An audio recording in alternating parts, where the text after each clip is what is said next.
Во пресрет на претседателските избори 2019 година, Државната изборна комисија ги презема финалните действија пред распишувањето на изборите.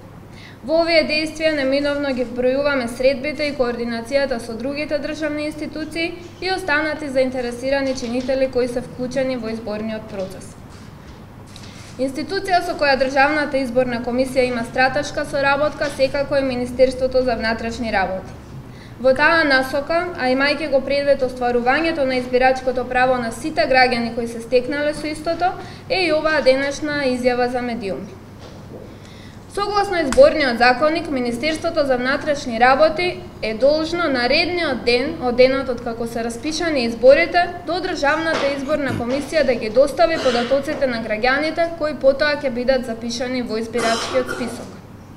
Тоа значи дека Министерството за внатрешни работи до Државната изборна комисија ги доставува податоците на граѓаните кои се полнолетни, односно со наполнети 18 години живот и кои на денот на изборите имаат важечка лична карта или патна исправа.